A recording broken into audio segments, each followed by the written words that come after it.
selama 17 tahun awal tuh aku bener-bener Kristen KTP. Aku pakai X pertama kali umur 12 tahun. Umur 13 tahun aku pakai semua, pokoknya semua deh. Umur 14 tahun aku udah having gitu dan hancur lah, pokoknya hidupku hancur banget. Udah sampah masyarakat, warga gue semua nggak mau terima gue. Pertama kalinya gue berdoa sama Tuhan dan gue bilang, Tuhan, siapa yang masih sayang sama gue? Ada satu dealing yang gue lakukan kesalahan, gue pantas dihukum sih. Cuma yang mengagetkan adalah pada saat itu gue diculik. Ternyata udah ada klien gue, youth pastor gue dan istrinya. Gue berpikir bahwa gereja itu isinya orang kudus semua. Fenomena bahwa ada orang yang tadinya tuh sangat bejat, tapi kemudian tiba-tiba fanatik banget agama nih. Tanpa sadar kita masih mengulangi siklus yang sama. Jadi transaksi sama Tuhan.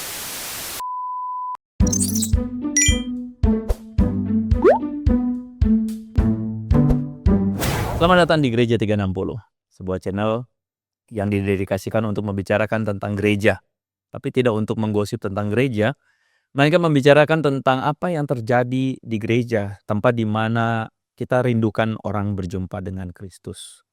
Tapi kita tahu sama-sama bahwa kadang-kadang harapan yang besar itu harus berhadapan dengan realita, dan gereja ternyata mengecewakan pula.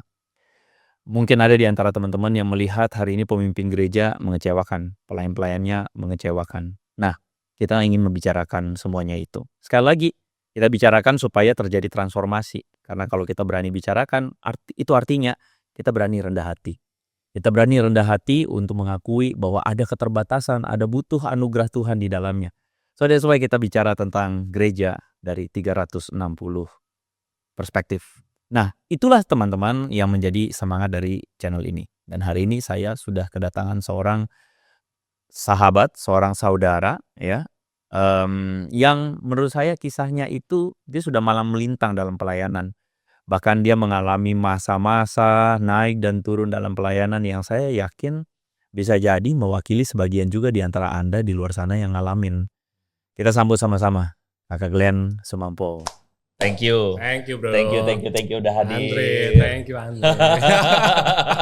Akhirnya ya, akhirnya bisa hadir sih ke Akhirnya. Sebenarnya waktu itu kan kemarin tuh lagi rame banget tuh rekan pelayanan dari Kakak Glenn juga. Jadi kalau teman-teman cek Korevano ya.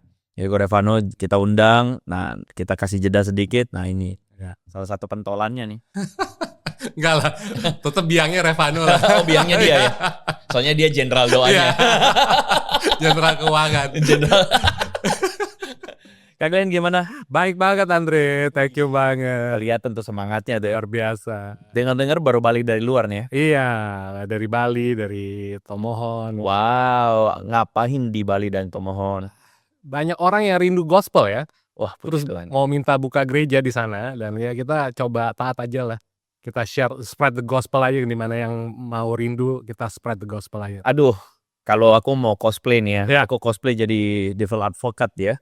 Jadi orang nyinyir ya. Wah, kayaknya ini menyebarkan sayap supaya dapat perpuluhan lebih banyak. Tapi gue udah agak aman gara-gara Pastor Revano udah mendahului kan ya. Taruh nanti lihat aja podcastnya Andre yang ada Pastor Revano-nya. Jadi kalau teman-teman cek di podcast sebelumnya ini gereja agak lain ya. Gereja yang bilang butuh duit ya? Enggak butuh, kita nggak butuh. Tapi itu disclaimer bukan gara-gara isi orang kaya ya, tapi memang gara-gara memang ya udahlah, memang kadang-kadang ya bro ya, gue di gereja kita kan agak susah signal ya. Iya. Dan persembahan tuh banyak kan lewat QRIS kan. Ya kan, QRIS. Terus ada signal. Jadi di LED itu QRIS dipampang gitu ya. Iya. Tapi karena pembaca pengumumannya itu kecepatan, jadi kadang-kadang orang-orang baru nyari signal untuk QRIS, baru mau dapat QRIS-nya udah berubah ke pengumuman berikutnya. Emang betul nih gereja aneh, nggak butuh duit ya? Aduh. Jadi maksudnya gereja ini nih jalan karena doa aja ya gitu? Gak juga lah, gak juga kayak gitu. Tapi jujur karena gereja kita tuh bersyukurnya semua pelayanan tuh willingly dan volunteer. Puji Tuhan. Ya, volunteer. Jadi nggak WL-nya nggak dapat PK, pengkhotbahnya nggak dapat YK, pemain musiknya ada PK. Jadi kita tuh pengeluaran kita cuma bayar listrik doang bro. Yeah. Karena juga semua willingly, jadi kita operasionalnya minim. Jadi kita juga berpikir kalau ada orang yang mau support dana, kita juga harus mikir ini untuk apa dulu. Jangan sampai kita terima duitnya dulu, baru kita pikir-pikirin program gitu. Iya. Jadi kita lebih baik ada programnya dulu, baru kita terima duitnya gitu sih. Jadi makanya teman-teman silakan lihatlah gereja yang agak lain nih ya. Tapi aku percaya mereka nggak tersinggung kalau aku bilang ini gereja kelainan. Karena berapa kali interaksi dengan mereka, saya sendiri suka banget untuk berada di tengah-tengah komunitas ini karena mereka kita tahu yang mempersatukan kita tuh ya kita punya sebuah kerinduan yang mempersatukan kita tuh Injil itu. Amin, yes. Yang mempersatukan kita bukan hubungan transaksional. Ya, bukan hubungan transaksional bahwa gue ada di komunitas ini, wah ini gue dikelilingi orang-orang yang bikin gue prestis misalnya ya, atau bisnis cuan, gitu ya. Tapi benar-benar kayak yes, ini ada satu frekuensi Injil Yesus Kristus yang mempersatukan kita. Yes, memang anugerah aja sih, sola gratia. Oke, jadi sebentar, jangan masuk ke istilah yang terlalu berat. sebentar, jangan. Ya, siap. Jangan terlalu inilah. Siap Koko Andres. Jadi ke Bali dan Tomohon itu ya karena frekuensi itu. Iya, jadi mereka pada melihat Undivided Church ini gereja yang benar-benar mengalami anugerah gitu ya, sesuatu yang mereka butuhkan karena kehancuran itu kan dimiliki oleh semua orang ya. Dan gak semua gereja bisa menerima kehancuran kan. Dan waktu saat aku ngomong sama mereka semua yang di sana, dan mereka bilang, "Kak, kayaknya ini harus ada di sini.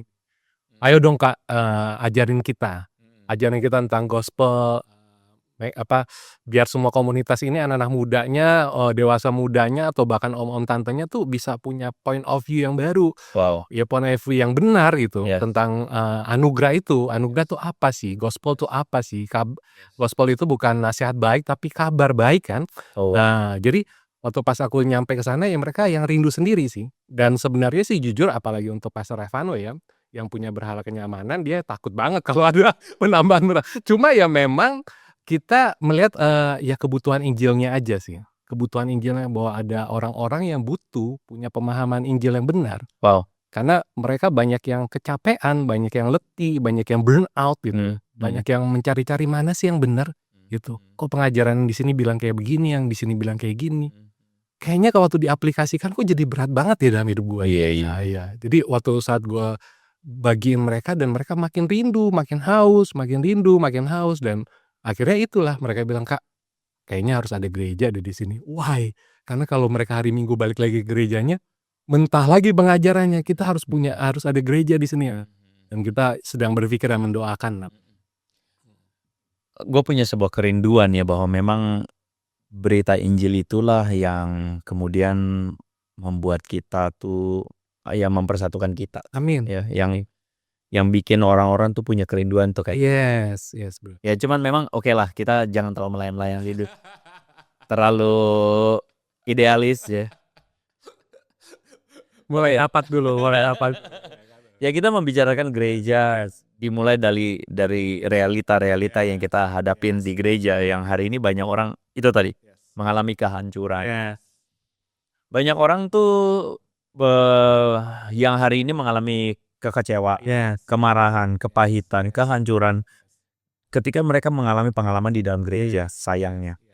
Yang kita tahu bahwa seharusnya bukan itu tuh yang orang dapatkan ya. Cuman kenyataannya ya sebagian seperti itu. Nah, gue mengundang Kak Glenn ini sebagai orang yang lewatin masa-masa itu. Masa-masa jadi tolong dikoreksi kalau saya masa-masa jadi korban atau masa-masa jadi pelaku juga. Semuanya. Ya, jadi masa-masa perjalanan itu tuh jadi ya makanya pada akhirnya nggak ada yang bisa bermegah di hadapan Tuhan ya. Amin. Kita semua anugerah. Iya. Oke deh, cerita dulu deh. Cerita dulu Kak Glenn. Jadi bagaimana ceritanya nih? Siapa nih? Dari mana nih? Gitu. Kalau dari namanya kan Sumampo. Nah, kalian sudah tahu. Manado ya. Kristen banget itu. Sampai lagi dalam pengaruh cap masih ngomong haleluya. Aduh, langsung ke cap tikus ya pokoknya. Cap tikus itu alkohol ya buat yang nggak tahu ya. 90% plus lah ya. Please tolong silakan. Oke, Kak jadi aku kan ya seperti Bro Andre bilang memang Kristen dari lahir ya. Hmm. Tapi aku selama 17 tahun awal tuh aku bener-bener Kristen KTP. Nah, aku hidupku udah hancur sih, hancur banget dari aku pakai X pertama kali umur 12 tahun. Wow. Nah, umur 13 tahun aku pakai semua, pokoknya semua deh. Wow. Di umur 13 tahun. Terus dalam hal seks juga dari umur 14 tahun aku udah having sex gitu dan hancur lah, pokoknya hidupku hancur banget. Bener-bener literally menado banget lah gitu ya. Tapi di Jakarta. Di Jakarta. Tapi Jakarta masih bawa gaya Darah berbicara mungkin Iya. ya. No offense saya orang Manado ya. Nah, tapi itu kejatuhan Glenn dan sampai Glenn umur 17 tahun akhirnya sekolah memutuskan untuk drop out. Wih. Karena Glenn mempengaruhi satu angkatan untuk pakai narkoba.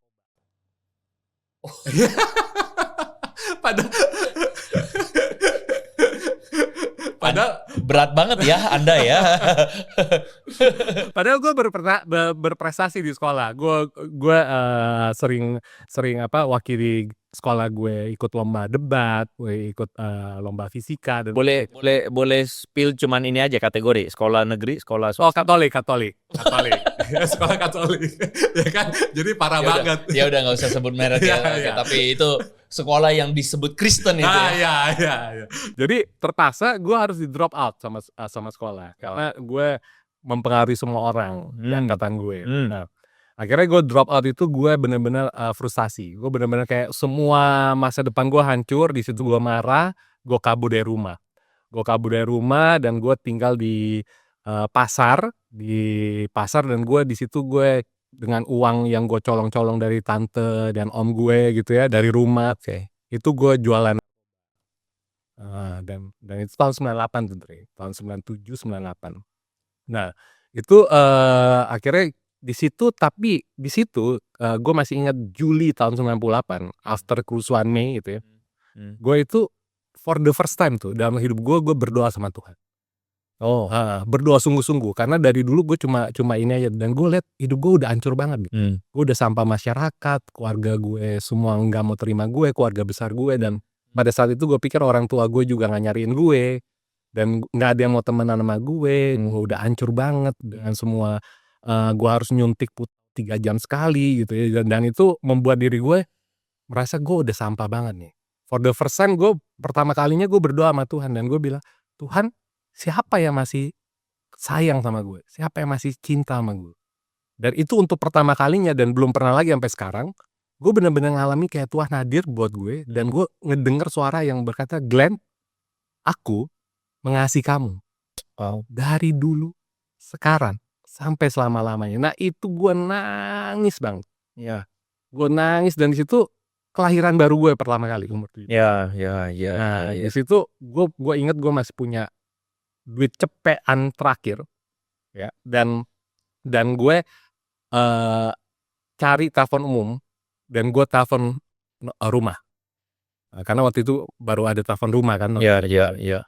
Gue telepon rumah dan pada saat itu mama yang angkat. Karena gue tahu karena dia bilang halo gitu. Gue tahu ya, Ma, ini Glenn, Ma ini Glenn. Nyokap gue karena mungkin udah kesel, sayang, benci, tapi udah bingung harus gimana ya sama gue. Jadi dia diem lama, akhirnya dia banting teleponnya. Terus gue cuma mikir, wah ini nyokap gue aja kayak gini, apalagi bokap gitu kan.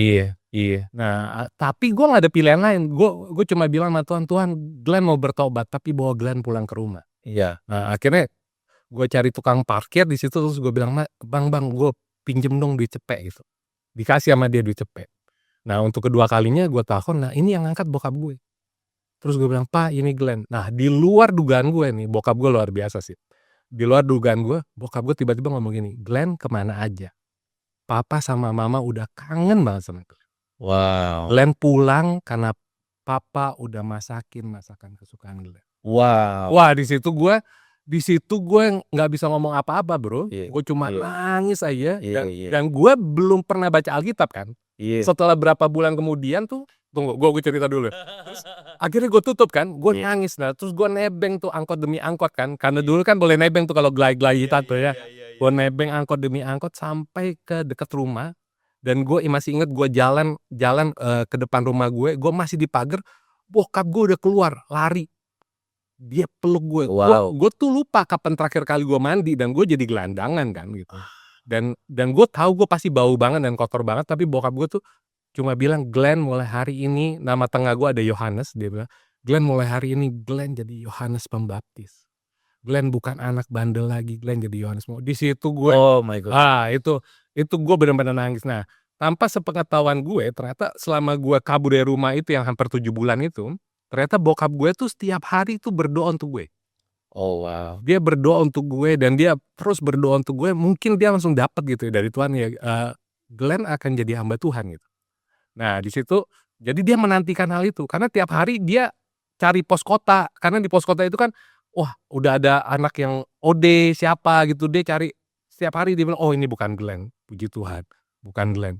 Nah, sampai hari itu terjadi, akhirnya doa dia terjawab kan ya, Tuhan Wow. ya, dan akhirnya gue balik dan di situ bener-bener setelah berapa bulan kemudian gue baca Lukas 15 Bro. Lukas 15. Iya kan, kisah anak yang Anak hilang. Itu mirip banget sama kejadian gue dan gue bilang, "Wah, ini luar biasa banget," dan itu proses kelahiran baru gue.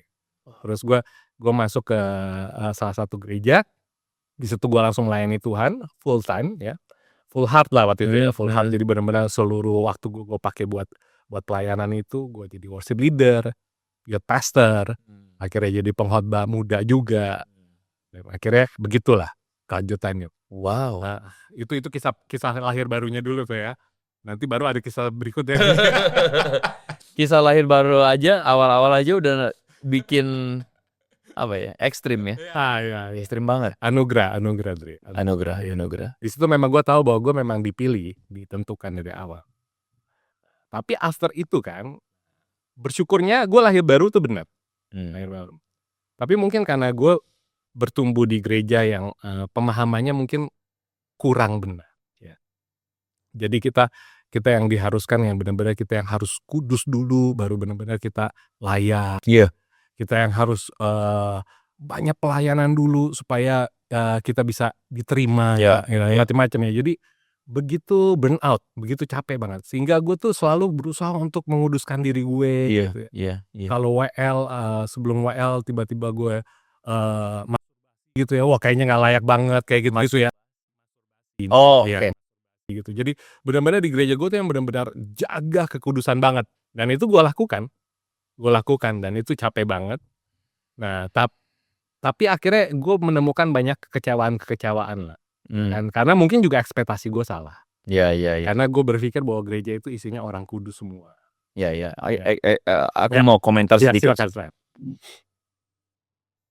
Jadi banyak orang itu sekarang itu cuman gini, pernah mungkin teman-teman pernah ketemu fenomena bahwa ada orang yang tadinya tuh, maaf pakai kata ini, bejat banget. Misalnya makan hidup free dan sebagainya, tiba-tiba bertobat itu langsung wah kudus banget. Iya. Nah itu fenomena itu bukan cuman seperti ceritanya Kak Glenn tadi, pada agama lain juga ada. Ya yang tadinya tuh sangat bejat, tapi kemudian tiba-tiba ngomongnya agama melulu gitu. Itu kayak mekanisme umum ya, mekanisme umum dalam pikiran manusia. Yang manusia paham adalah untuk menebus kesalahan saya yang di masa lampau, saya mesti fanatik banget agama nih. Nah, sekarang tergantung nanti ajaran agamanya gimana. Tapi kebanyakan di kekristenan malah jadinya kayak tadi itu yang Kak Glenn bicara. Jadi tadi jaga kekudusan banget. Tanpa sadar kita masih mengulangi siklus yang sama. Yes. Siklus transaksi ya. Transaksional. Jadi transaksi sama Tuhan bahwa saya dulu bejat, saya berhutang nih. Sekarang berarti saya mesti jaga kekudusan supaya apa? Supaya Tuhan tuh berkenan sama saya. Kedengarannya masuk akal. Karena itu pola yang selama ini kita pahami di dunia. Yes. Lu baik sama gue, ya balasannya gue mesti baik. Iya, betul. Iya kan? Betul. Gitu. Jadi bukan salah juga kalau mau jadi baik, bukan salah. Tapi outputnya tadi Kak Glenn bilang. Jadi lelah. Karena merasa bahwa saya harus melakukan sesuatu baik dulu. Nah, jadi waktu saat itu gue benar-benar burn out dan akhirnya gue berhenti lah dari gereja yang pertama. Padahal pada saat itu gue cukup sangat-sangat disiplin banget, sangat-sangat memberi diri banget di gereja yang baru dan luar biasa lah menurut gue untuk anak umur 17 tahun sampai 24 tahun gue di gereja itu benar-benar gue memberi all out lah semua yang gue punya. Cuma ya gue burn out dan saat gue burn out nggak ada yang mau tahu juga. Nggak ada yang mau tahu Mas? Iya, ya mereka pengennya tetap gereja kan pengennya kita tetap kelihatan wow, ya kan, Gereja pengennya kita perform terus. perform terus Iya. gitu ya. Perform terus dan memberi yang terbaik gitu ya. Jadi Oh, itu udah WL, oh ya, pastor, pastor, preacher. Jadi benar-benar capek gitu. Nah, akhirnya gue pindah ke satu gereja. Nah, waktu pas pindah ke satu gereja ini ya gue pikir ya agak santai sih gerejanya. Nggak ini yang pertama. Nggak seketat yang pertama. Yes, agak santai. Nah, tapi di gereja yang ini Sorry, anyway, orang tua bergereja bergereja di yang pertama tuh. yang pertama.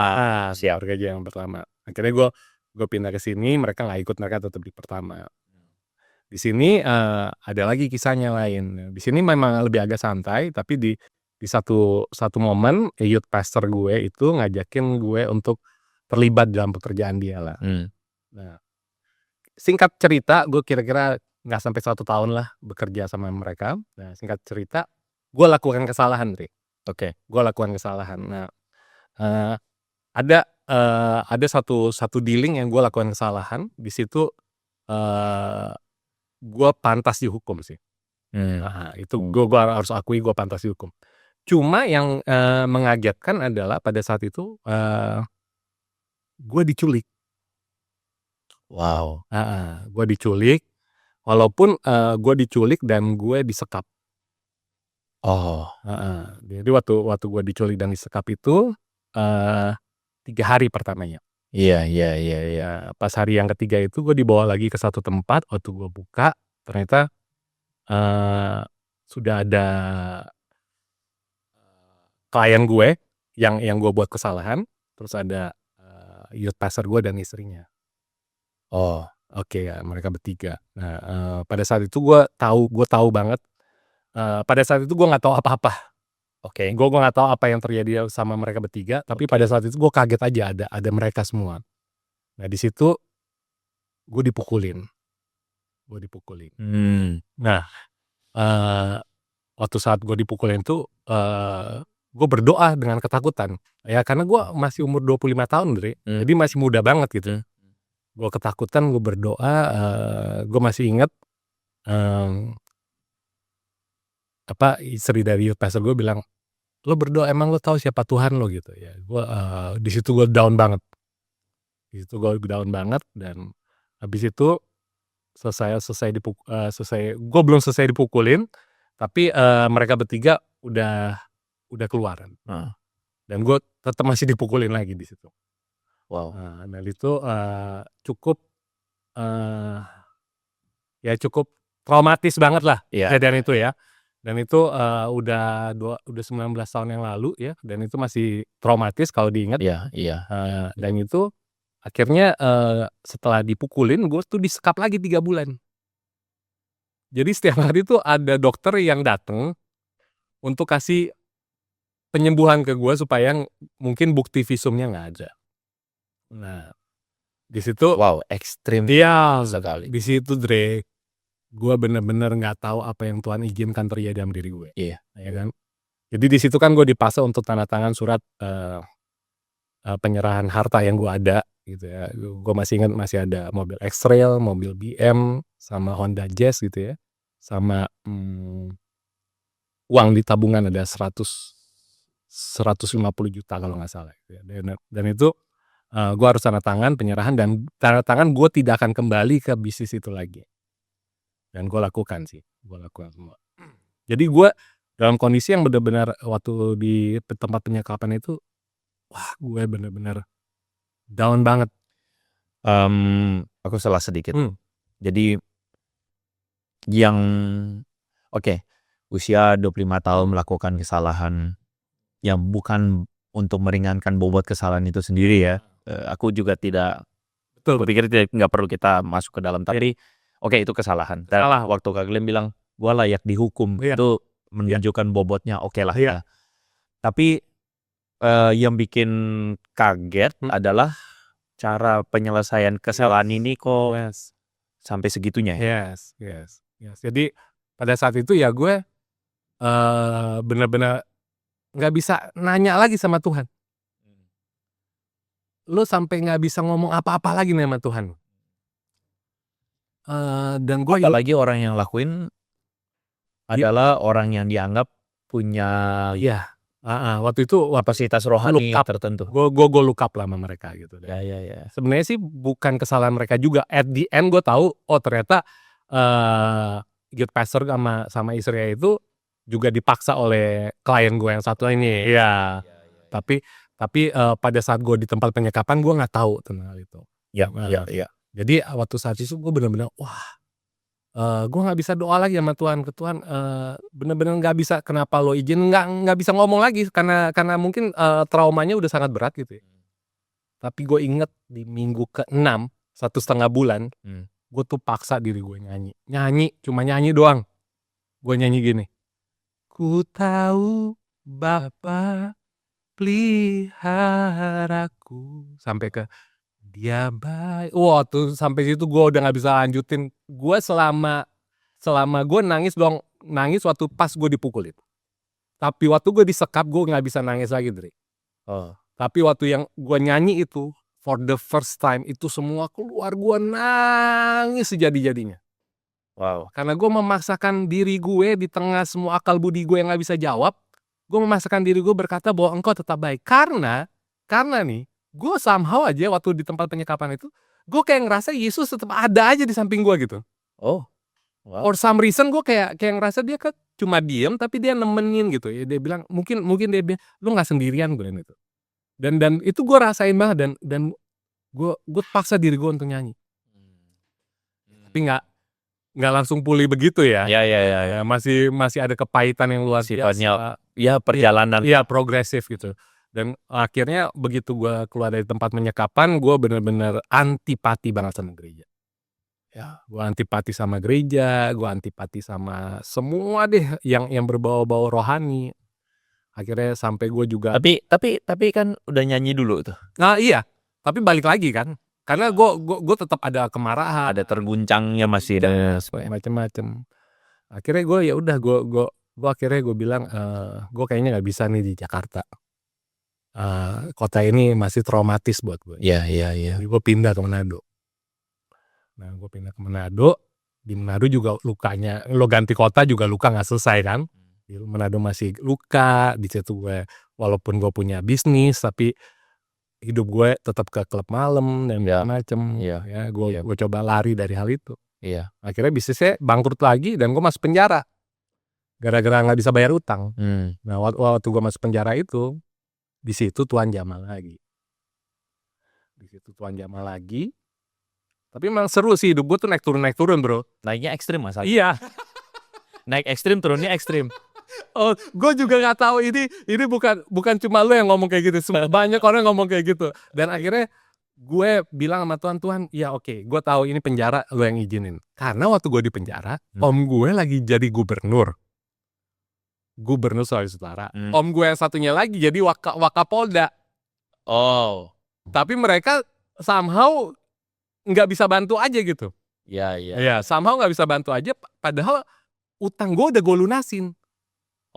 Utang gue udah gue lunasin, tapi karena gue masih bodoh, gue udah buat BAP duluan ya, yang dibuat oleh ya biasa lah dibuat, terus gue udah tanda tangan.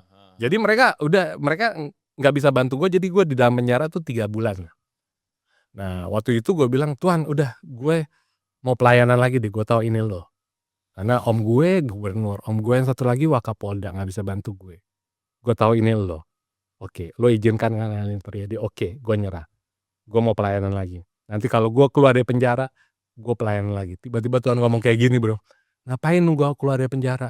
Maksud lu mulai aja dari dalam. Mulai dari dalam. Iya. Jadi gue buat konsel di dalam tuh. Gue buat konsel dan bener-bener selama 3 bulan itu gue ada konsel, waktu gue tiba-tiba disuruh, gue udah lupa kapan gue keluar, waktu tiba-tiba gue disuruh keluar, gue justru nangis. Gue kasihan ya anak-anak ditinggalin gitu ya, anak-anak juga nangis gitu, terus gue bilang, guys, gue tahu Tuhan tetap ada buat kalian, tetap kuat ya, kita semua saudara ya di sini, karena anugerah Tuhan kita semua saudara di sini. Ini nggak bisa dipikirkan dengan nalar sih, agak sesuatu tuh. Nah, jadi untungnya dari semua kisah gue ini ada saksi matanya kan. Iya. Waktu di tempat penyekapan itu memang gue tidak boleh ada yang mengunjungi. Akhirnya kakak kandung gue sama suaminya itu dikasih izin lah buat mengunjungi gue. Terus akhirnya bokap gue di Manado juga datang waktu gue di tempat penyekapan. Nah, waktu gue di penjara itu tiap hari nyokap bokap gue datang. Tiap hari nyokap bokap Di gue Manado nih. Iya, di Manado. Tiap hari mereka datang dan mereka lihat pertumbuhannya. Nah, akhirnya gue keluarlah dari penjara, gue pelayanan lagi nih di gereja. Nah, pelayanan lagi di gereja mulai dari OB dulu tuh. Bener-bener dari OB dulu. Tuh kan ekstrim semua. Karena kan mantan napi, bro. Ya Iya, kan? iya, Jadi iya. gereja kan pengen ngetes dulu gitu, dari OB dulu gitu kan. Nah, OB dan macam-macam. Akhirnya jadi worship leader lagi, jadi youth pastor lagi, jadi pengkhotbah lagi di situ di gereja itu. Nah, cuma kocaknya nih gereja gembalanya tuh emosional. Oh gitu. Iya, jadi kalau dan perfeksionis. Jadi kalau misalnya dia salah sedikit nih, misalnya, terus dia suka setiap minggu tuh beda-beda gitu di panggung, drums minggu ini di sebelah kiri, besok di tengah, besok di sebelah kanan gitu ya, kayak gitu-gitu. Jadi Ya ikut pimpinan Roh Kudus. ikut pimpinan Roh Kudus lah. Begitu miss sedikit, itu marah-marahnya dahsyat. Oh gitu. Iya, semua kebun binatang keluar. Oh gitu. Iya, terus marah-marahnya tuh yang kenceng banget dan kita tuh. Nah, itu akhirnya gue di sana 1 tahun gue benar-benar full willing dikasih semuanya gitu ya. 1 tahun setelah itu gue yang diusir. Gue yang diusir. Jadi gue diusir dari gereja. Udah, kamu jadi keluar kamu gitu. Jangan balik lagi ya. Gue diusir kan. Nggak mungkin dong gue bilang enggak gitu. Ya udah. Karena kebetulan dia pengusaha, dia yang punya gereja itu dan dia jadi pendeta. Ya udah, gue keluar ya udah, dan gue nggak. Nah, dari situ gue nggak ke gereja lagi sampai 15 tahun.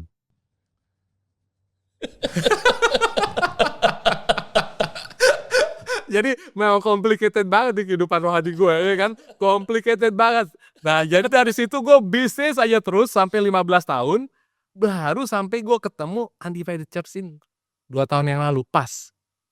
Karena Pastor Revano itu pertama kali youth class dulu, jadi kelas pemuritan dulu, gue jadi jemaat mula-mulanya Pastor Revano. Yang pertama nih. Yang pertama banget gue sama Karya yang UX Band sama anaknya. Jadi kita si Nenat. Nenat. Iya, Nenat. Jadi kita bertiga nih yang jemaat pertama. Nah, karena kenapa? Iya, gue undang deh nanti tuh. Iya. Emak sama anak tuh. Iya, ya kan? Nah, jadi kenapa gue mau masuk Undivided Church? Karena pengajarannya begitu pas gue denger, ini paling relate sama semua perjalanan hidup gue nih. Perjalanan pelayanan gue dan perjalanan hidup gue paling relate. Wow. Dimana gereja itu kumpulan orang berdosa loh. Iya. Lo punya ekspektasi yang salah selama ini, Glenn. Wow. Terhadap orang-orang gereja gitu. Wow. Dan di situ gue baru kebuka, wah iya ya, nggak ada loh gereja yang sempurna. Ternyata memang nggak ada, memang tidak pernah ada. Dan ternyata memang semua orang yang di gereja itu memang justify sinner, orang-orang yang dibenarkan, pendosa yang dibenarkan, yang oleh anugerah makin lama, makin hari, makin serupa dan segambar dengan Kristus. Sifatnya progresif. Dan waktu saat itu gue juga lihat, wow. Dan waktu di bagian tentang keselamatan itu pasti, gue juga lihat, gila, iya ya hidup gue ya udah bener-bener kayak roller coaster, kayak gini-gini macem-macem. Gue tuh KTP gue dari umur 17 tahun itu, nyokap gue tuh udah taruh pekerjaan, namanya orang Manado nih ya, pendeta ngana pendeta, pekerjaan pendeta gitu ya. Jadi KTP gue udah pendeta nih. Nah, setelah sekian lama gue gak ke gereja dan udah jadi wira swasta, kan gue berpikir, mah udahlah KTP Glenn ganti aja di wira swasta pekerjaannya.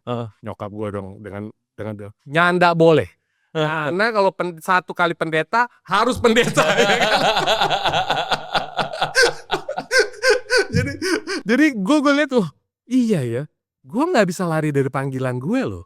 Sekalipun gue mau banget lari dari panggilan gue, dan itu nggak bisa. Bukan karena gue, tapi karena dia sendiri gitu loh. Dan itu luar biasa. Dan setelah gue approve sama pengajaran itu, akhirnya gue bilang, gue mau bergereja di sini. Sampai sekarang gue bergereja lagi. Setelah 15 tahun gak bergereja, bro. Oke. Boleh komen di bawah. Siapa yang nonton ini. Kamu udah gak bergereja. Nah, Gak apa-apa. Silakan komentar. Lu gak bergereja ada berapa lama dan apa sebabnya. ya, it's okay, ya kan? Seru kan? Dan ini benar-benar real things sih yang gue alami. Untuk pertama kali gue kayak dengerin di podcast. Iya. Kisah lu nih, Ah, Kak Glenn ya. Bikin gue tuh kayak gue sampai gak bisa komen. Gue cuman membayangkan ya kalau gue ada dalam posisi lu ya. Gak tahu deh gue. Kayaknya gue gak balik ya. Kayaknya ke gereja. gue juga kayak gitu, bro. Iya. Gue juga mau Kayak maksudnya ada proses di mana wah gila, gue mengalami anugerah Tuhan ya. Iya. Penerimaan kembali dari orang tua itu wow wonderful, itu indah sekali. Yes. Terus kemudian aktif di gereja, kita menjalaninya dengan kayak gue bertobat nih. Tapi setelah itu dalam perjalanan mungkin kayak ada ya, gue sangat yakin siapapun yang bertobat itu pasti akan deal lagi dengan keberdosaan. Yes. Itu pasti. Bukan sebagai sebuah excuse untuk berdosa. Yes. Tetapi entah bagaimana kita ini adalah manusia punya natur dosa. Yes, betul. Kita bisa melakukannya tanpa kita sadar atau tanpa perlahan-lahan kita kemudian jatuh gitu. Tapi setelah itu titik pengalaman perjalanan yang lu jalan itu ekstrim banget sih. Iya, gue juga nggak minta sih sebenarnya. Dan gue capek sebenarnya untuk jadi hal itu gitu.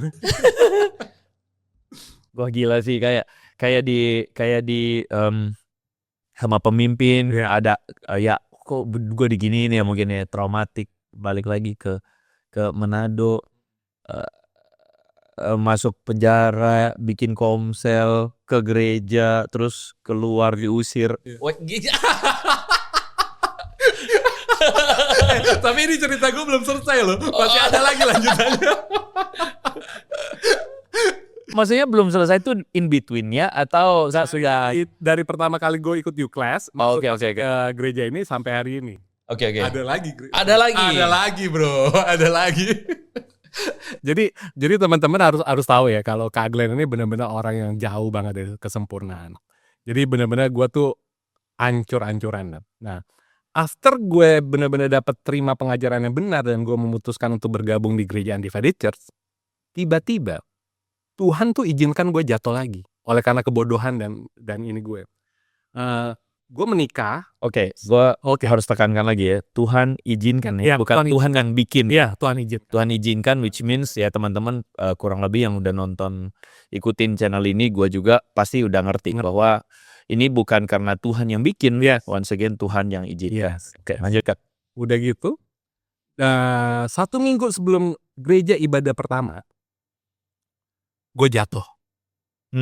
Jadi gue menikah itu 10,5 tahun. Selama 10,5 tahun ini, gue tuh berusaha dengan kekuatan gue sendiri untuk menjadi suami yang baik, ayah yang baik, dan gagal, bro. Jadi artinya gue benar-benar nggak bisa merubah istri gue, anak gue makin kacau secara regulasi emosi juga, terus bisnis gue kacau juga, semua kacau. Oleh karena gue berusaha dengan kekuatan gue sendiri untuk melakukan itu. Dan setelah 10,5 tahun ini, tiba-tiba Tuhan izinkan gue jatuh waktu gue di klub. Ada satu cewek deketin gue. Dan karena gue saat itu udah mabok ya, dan gue harus jujur gue udah mabok, dan kita kissing. Nah waktu pas kissing itu ternyata ada teman istri gue yang lihat dan videoin. Dan pada saat itu langsung istri gue tahu 3 hari kemudian, dan dia langsung kabur dari rumah. Dan kita hampir divorce, dan benar-benar udah diambang divorce selama 4,5 bulan istri gue kabur. Nah sementara itu gue bergumul. Dan gue bersyukur sekali lagi. Gue ada di tempat komunitas yang tepat. Karena Pastor Evano itu nggak ngejauhin gue loh. Iya. Di tengah-tengah kejatuhan gue itu dia dampingi gue. Makanya gue look up banget. Gue bersyukur banget lah. Iya. Pastor Evano. Walaupun dia punya banyak kekurangan ya. Iya. Salah satunya lupaan gitu. Ya kan? Nah, jadi dia benar-benar dampingi gue. Beliau lagi nonton nih. Pasti dia nonton karena dia tahu Terus kok. dia lagi ketawa-ketawa Iya, sendiri. pasti. Nah, dia dampingi gue terus. Nah, di situ anehnya gue justru merasa gue butuh Injil. Tanpa Injil, karena Injil adalah kekuatan Allah kan. Tanpa Injil gue gak akan kuat bro. Makanya gue datang terus ke ibadah, gue datang terus ke U-Class kita tuh sekarang udah mau batch ke-12, angkatan ke-12. Dari semua batch ini, gue selalu hadir, entah jadi peserta, entah jadi pengajar, gue selalu hadir. Karena gue rasa gue butuh Injil ini, walaupun cuma diulang-ulang terus, gue butuh, karena ini kekuatan gue. Nah, sama 4,5 bulan ini bro, utang gue itu kan ada 700 juta. Nah, tiap minggu, minimal 2-3 kali debt collector datang ke rumah. Ya kan? Nah, gue cuma sama anak gue. Sedangkan gue nggak tahu istri gue di mana. Iya. Nah, udah gitu, di situ Tuhan benar-benar proses dan Tuhan benar-benar cukupkan tuh. Kadang-kadang gue cuma punya duit 50.000 sehari cuma buat makan gue sama anak gue doang gitu ya. Dan itu ternyata Tuhan cukupkan dan Tuhan mampukan gue ngadepin debt collector ini. Tapi gue bilang gue nggak bisa nih kalau nggak ada Injil. Gue butuh Injil karena Injil kekuatan Allah. Terus gue terus deketin Injil dan komunitasnya. Gue terus bertumbuh di tengah kehancuran gue. Nah, tiba-tiba 4,5 bulan istri gue balik. Nggak tahu kenapa. Ya. Sampai sekarang nggak tahu kenapa. Dia juga bilang, dia cuma bilang kayak aku tuh kayak nggak nyaman aja keluar. Kayaknya pengen pulang aja. Waktu pas pulang juga aku juga masih kesel kok ngeliat kamu gitu. Iya kan? Masih benci ngeliat. Jadi selama dia pulang itu 1,5 bulan itu kita satu rumah, tapi kita nggak ngomong. Kita suasana tuh masih awkward dan masih nggak enak banget. What? Iya, itu masih terjadi dan di situ gue inget tuh bulan Desember awal tuh Karya ngomong gini. Glenn, gue percaya kok kalau lo udah bener-bener hati lo udah diubahkan Kristus, pasti Tuhan bisa pulihin semuanya kok. Terus waktu Karya ngomong kayak gitu, gue cuma bilang gini, dalam hati gue gak peduli. Gue udah gak pernah doa lagi, gue udah gak pernah minta sama Tuhan lagi untuk keluarga gue dipulihkan, untuk bisnis gue dipulihkan, gue udah gak minta lagi. Satu aja yang gue minta, Tuhan lo jangan tinggalin gue. Gila. Pokoknya gue cuma dalam suasana hati yang benar-benar gue bilang Christ is enough deh pokoknya. Tuhan Kristus cuma satu-satunya enough buat gue, cukup. Jadi gue udah gak doain lagi, Dri. Tiba-tiba di anniversary kita di tanggal 13 Desember, tiba-tiba bini gue, istri gue tuh ajakin gue date. Gue juga kaget. Kok dia ngajakin gue date? Di situ gue belum ada duit ya. Gue belum ada duit, jadi dia yang bayarin. Dan di situ waktu kita ngedate berantem.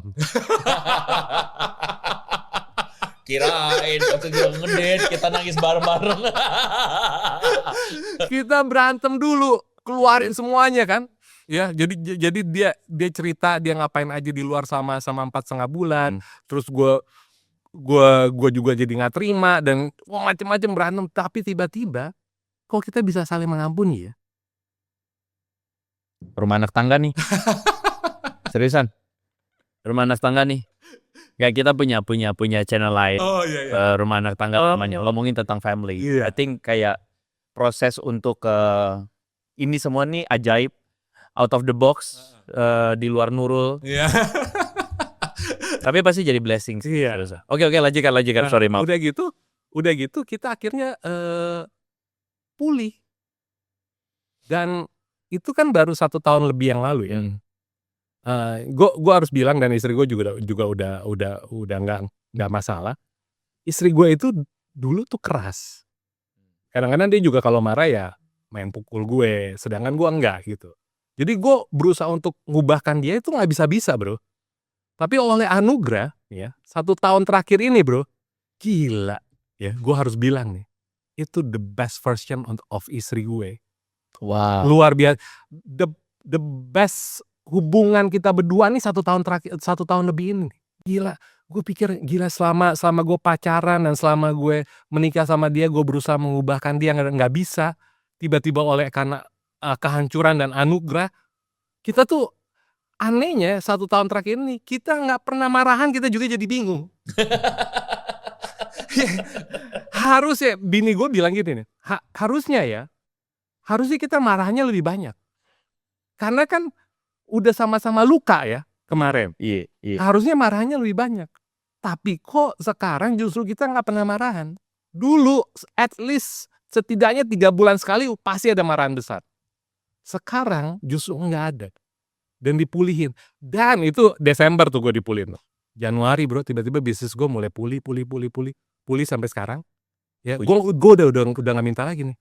Utang yang 700 juta itu hari ini tinggal 100 juta. Praise God. Iya, luar biasa sih. Memang anugerah banget. Dan itu Injil, kekuatan Allah. Itu yang mengubahkan kita. Nah, karena itu yang lucunya, jadi teman-temannya bini gue ini yang dulu sama-sama di luar itu, jadi melihat perubahan kan dalam keluarga kita, dan mereka emis. Loh kok si istri gue namanya Mei, kok Mei sama Glenn bisa berubah, bisa dipulihkan. Nah itulah yang membawa mereka datang ke gereja. Iya kan? Yang keluarganya udah hancur, yang udah macam-macam. Itu yang bawa mereka ke gereja, dan itu yang digembalakan sama istri gue sekarang. Jadi istri gue tuh sekarang tuh ngembalain teman-temannya itu ya setiap hari bro, karena mereka nelpon tiap hari. Dan itu kita juga melihat gila ya, di tengah kehancuran kita ternyata Tuhan pakai loh untuk bawa mereka juga datang dan buat mereka juga belajar tentang Kristus gitu dalam anugerah.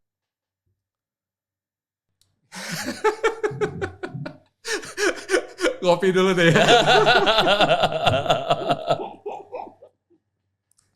Aduh. Gua undang lu tuh ke sini. Iya. Gua nggak ada expect juga bahwa ceritanya begini. Ya expect sih serius. Enggak expect. Iya.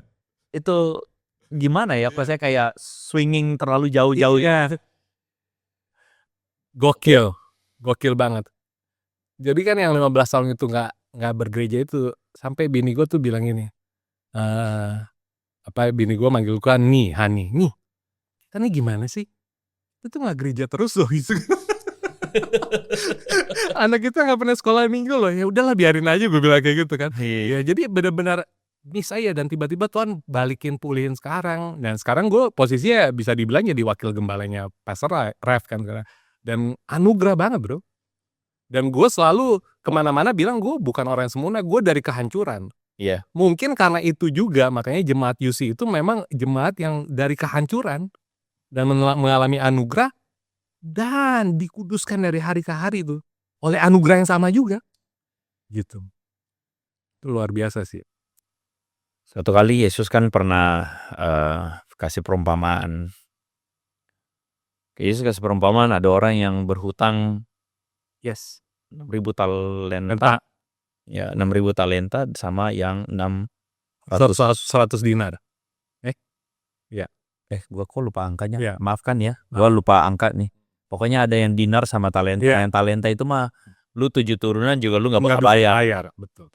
Tapi yang 100, bukan 100 deh. 600 dinar. Iya, 600 dinar. Iya, 600 dinar itu setara dengan 600 hari kerja. Iya. Jadi Yesus kasih perumpamaan itu untuk kasih tahu bahwa yang diampuni, jadi yang berhutang 6.000 talenta ini dia diampuni. Iya. Yang segitu banyaknya dia nggak mampu bayar, dia bisa dapat pengampunan. Tapi kemudian dia gak bisa mengampuni yang justru yang utang 600 cuma segitu. Iya. Dalam bagian yang lain Yesus itu juga kasih perumpamaan yang kurang lebih mirip, dan dia bilang, menurut kamu siapa sih yang sebenarnya seharusnya paling berterima kasih? Karena itu pada konteksnya itu adalah ketika ada seorang perempuan yang berdosa, yang kita hampir bisa bilang perempuan berdosa berhubungan dengan dosanya perempuan pada stigma orang Yuda Yahudi pada waktu itu, Ya. yaitu perempuan pelacur. Pelacur. Tapi perempuan itu dia memecahkan minyak wangi Yes. dan dia menyuci kaki Yesus dengan rambutnya. Orang-orang jadi bertanya, kok kamu ekstrim banget sih? Ya. Kok kamu ekstrim banget sih segitu amat sama Yesus? Ya. Nah, Yesus kasih perumpamaan yang kurang lebih pada tone yang sama, yang berhutang banyak sama berhutang sedikit. Yes. Satu cerita itu menggambarkan satu ide bahwa Yesus mau kasih tahu sebuah fenomena bahwa seharusnya kamu yang berhutang banyak dan kamu diampuni, kamu tuh akan memberi lebih, Amin. gitu. Yes. Sedangkan mereka yang merasa hutangnya sedikit, maka seharusnya kamu tuh akan, ya udah kamu merasa, ya udah gitu aja, Yes. gitu. Nah, aku tiba-tiba teringat cerita ini ya untuk mau address bahwa tadi kan Kak Glenn bilang bahwa ini kita tuh adalah gereja yang mulai dengan kehancuran. Iya. Maksudnya orang-orang di dalamnya itu Yes. mengalami tahu apa itu kehancuran, Yes. tahu apa itu hancur karena dosa, jauh dari Tuhan dan sebagainya. Tapi kami akhirnya bisa menghargai Yes. anugerah Tuhan. Yes.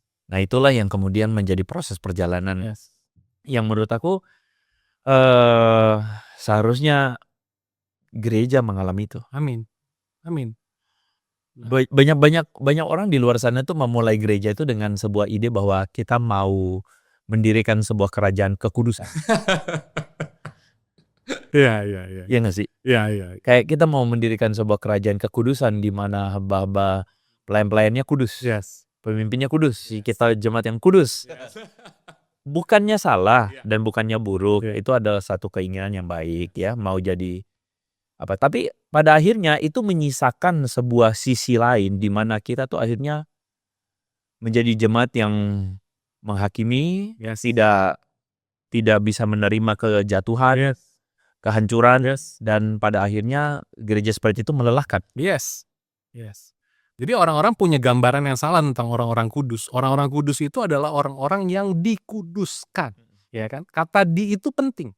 Nah, banyak orang nggak menyadari bahwa dan sering berkata bahwa mereka lebih baik daripada orang lain. Nah, saat kita berkata kita lebih baik daripada orang lain, itu pun udah dosa. Itu pun sebenarnya lo udah hancur. Iya. Tapi lo nggak menyadari aja kehancuran. Iya. Anugerah itu akan membuat kita menyadari betapa berdosanya kita. Iya. Tapi anugerah yang sama juga akan menyadari betapa besarnya kita dicintai. Iya. Dan itu akan membuat kita menjalankan the rest of our life itu dengan ucapan syukur dan selebrasi aja. Yes. Mentalitas itu Yes. seringkali tidak dipunyai. Yes. Ironinya oleh sebagian, aku harap aku tidak berlebihan, tapi sebagian besar gereja tidak punya mentalitas itu. Meskipun itu adalah sesuatu yang diulang-ulang di mulut. Yes. Diulang-ulang dalam pengajarannya. Oh, ini anugerah. Tapi sebenarnya itu cuman menjadi sebuah Lip service. ya, itu menjadi sesuatu yang familiar tapi tidak benar-benar terembesi dalam hati. Karena memang kalau orang-orang yang menyadari anugerah itu besar dalam dirinya mereka, artinya dibayar lunas di awal, bro. Yes. Wow. Sehingga lu dalam sisa hidup lu akan rest dan malah lu akan lebih aktif melakukan segala sesuatu dalam hidup ini, dalam pekerjaan Tuhan itu lebih aktif, dan itu semua dilakukan tanpa mengharapkan upah. Karena dia syukur. Iya. Karena dasarnya syukur. Karena udah dibayar lunas di awal. Iya. Upah kita sudah dibayar. Jadi walaupun kita ngajar nih orang yang nggak berubah-berubah, kita juga nggak kesel. Karena udah dibayar lunas kok upah. Benar. Jadi cuma ucapan syukur aja nih gue. Benar. Ucapan syukur aja. Makanya itu yang harus dimiliki oleh gereja. Nah, gereja kehilangan kata the meaning of anugerah itu dalam diri mereka. Meskipun nama gerejanya nanti kayak gereja apa anugerah gitu atau gereja anugerah apa gitu. Koko bro, Ya bisa aja mungkin nih. bercanda doang Ya. Ya kalau ada nama anugerahnya jangan baper ya. Tapi maksudnya saking karena terlalu familiarnya kita memiliki kata itu sampai kita tidak lagi memaknai. Yes. Anyway, aku mau elaborasi sedikit bahwa kekecewaan, kepahitan atau menemukan bahwa gereja nih nggak sempurna kayak begini nih. Gereja mengecewakan, gereja yang sampai akhirnya gua madol begitu. Iya. boleh kasih ini nggak? Mungkin ada sebagian teman-teman yang di luar sana tuh yang dengerin ini, Iya. mereka tuh kayak merasa ego banget tuh. Iya. Ini gue banget nih, ya. Maksudnya Kak Glenn bisa kayak kalau misalnya Kak Glenn lagi duduk sama mereka, Iya. what would you say? Apa yang Kak Glenn akan bilang? Gue akan bilang begini ya. Go ahead bro. Jujur sama perasaan lo. Oh, go ahead bro, nggak usah ke gereja. Jadi jujur sama perasaan kita itu penting.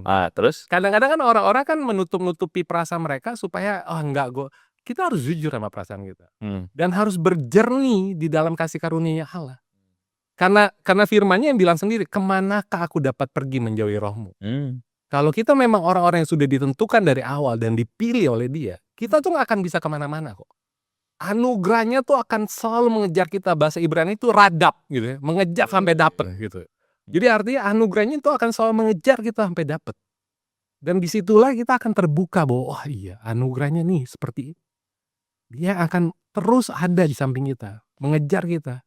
Bukan karena kita spesial, bukan. Tapi karena kebetulan kita itu ada dalam meta narasinya Allah, ya gambaran besarnya Allah ya, narasi besarnya Allah. Pas kebetulan kita memang udah ditetapkan ada di situ. Makanya kita nggak bisa hilang. Karena kehilangan kita itu akan mempengaruhi meta narasinya Allah kan gitu. Wow. Dan itu bukan karena kita spesial, tapi karena namanya, oleh karena Dia sendiri. Dan itu membuat kita rest sih dalam anugerah. Ini udah keluar nama meta narasi nih susah ini. Sorry ya Koko bro. Soalnya keluarnya udah meta narasi ini udah. Tapi anyway, wow, gua nggak expect sih. Anyway untuk cerita ini tapi kalau misalnya ada dia antara mereka yang kemudian hari ini mereka bilang gereja, terus gue mesti gimana? Oke, tadi Kak Glenn bilang go ahead, lu akui lu jujur dengan diri lu, terus sebab anugerah akan ngikutin lu. Lu gampang ngomongnya. Iya, pastilah. Lu gampang ngomong begitu. Gue masalahnya nggak, gereja gue nggak begitu. Ya, jadi memang gue harus jujur ya. Kenapa Allah itu memakai gereja, memakai komunitas? Karena Allah sendiri adalah Allah yang berkomunitas kan. Tritunggal. Jadi perikoresis. Ya, jadi maksudnya sorry. Ya enggak. Ya benar. Allah yang saling dan saling. Iya kan. Nah makanya temukan komunitas yang tepat. Komunitas yang benar-benar bisa saling dalam anugerah Kristus. Itu penting sih. Karena kita tuh makhluk pelupa. Makhluk yang gak mampu berjalan sendirian. Apalagi pada saat kita mengalami kekecewaan dan sakit dan lemah kekelaman, kita butuh komunitas sih. Nah, jangan sok hebat bisa jalan sendiri, pasti nggak akan bisa. Kita harus berjalan bersama-sama dengan komunitas yang tepat ya, yang punya anugerah di dalamnya itu. Penting sih itu sih bro. Jadi mulai dari mana Kak Glenn? Jadi ya mulainya dari doa dulu lah pasti ya. Mulainya dari doa dulu, terus miliki pengajaran yang benar ya. Ya gospel yang sejati, Injil yang sejati. Di situ kita lebih punya perspektif yang benar nih tentang Allah kita. Baru abis itu ya komunitas sih bro. Gue sangat meyakini bahwa perjalanan setiap orang itu akan berbeda-beda. Pasti, journey-nya beda-beda. Tidak perlu sampai seperti kayak Kak Glenn. Teman-teman mungkin berasa kayak gila, gue ekstrim banget ini, gila begini bambung gitu ya. Bahkan dia tanpa sungkan menceritakan juga perjalanannya. Once again, ini muncul dari sebuah perasaan kesadaran bahwa it's not about karena hebatnya gue, betul. tapi karena pekerjaan Tuhan. Ya. Nah jadi ya nggak perlu sampai segitu ekstrimnya juga. Tetapi setiap orang perjalanannya akan beda-beda dan mari kita punya sebuah kerinduan yang sama ya, kerinduan untuk mengalami anugerah Tuhan itu di dalam komunitas yang tepat, komunitas yang juga mengagumi hal yang sama. Hal yang sama. Yang aku harap bahwa teman-teman pada akhirnya terinspirasi dari kisahnya Kak Glenn hari ini. Aku mau tambahin satu lagi boleh? Nah, jadi memang Tuhan itu memuridkan kita dalam liturgi kehidupan kan. Jadi dia yang memanggil kita, dia yang call to worship. panggilan itu inisiatifnya asalnya dari Allah sendiri, bukan dari kita. Dia yang call to worship. Baru saat dia memanggil, ada ruang di mana kita melakukan kesalahan tuh. Makanya ada pengakuan dosa. Ush. Nah, waktu di dalam pengakuan dosa itu ada anugerah. Ada berita anugerahnya. Nah, berita anugerah selalu menghasilkan pertobatan. Ya. Nah, pertobatan ini akan membuat rasa haus dan lapar terus untuk bertumbuh dalam firman-Nya. Asik.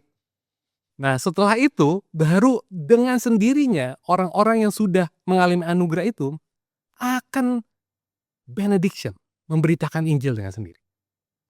Jadi dan siklus ini akan berulang terus seumur hidup kita. Ya, Dalam liturgi kehidupan.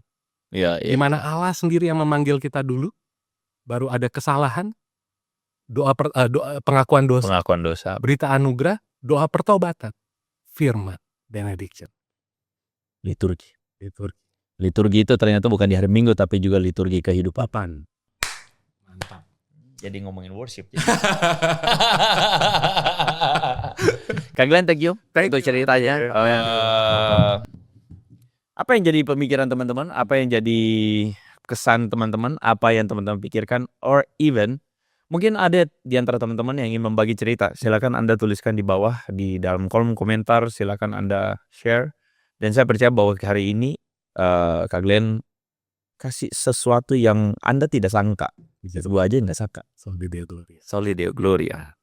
Kalau misalnya teman-teman kepo, kira-kira beliau di mana? Sekali lagi, beliau dari Undivided Church Jakarta. Silakan dicari-cari begitu. Dan memang ini gereja unik. Saya bukan endorse. Ada yang bilang begini, kalau Anda bikin gereja 360 itu lagi endorse mana yang bener ya?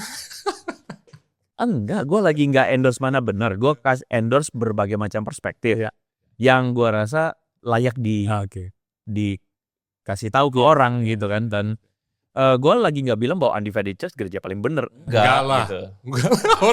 Orang gereja. Itu langsung omongan orangnya. Ya kan? Bukan, gue nggak bilang bahwa ini gereja paling benar. Tapi maksudnya ini adalah salah satu gereja yang gue meyakini bahwa disinilah Tuhan membentuk sekelompok orang-orang yang menghargai itu. Amin. Dan kalau misalnya teman-teman merasakan kepahitan, kekecewaan, dan kamu mungkin merasa bahwa kamu adalah orang yang paling bejat di luar sana. Welcome to the club. Welcome to the club. Silakan cari di Jaksel ya. Anak Jaksel. Thank you banget bro. Thank you. Nah, ada satu hal yang gue mau elaborasi tapi boleh ya berikut? Boleh. Oke, kita sampai di sini saja. Oke. So, nantikan konten berikutnya. So, Mike, God bless you. God bless.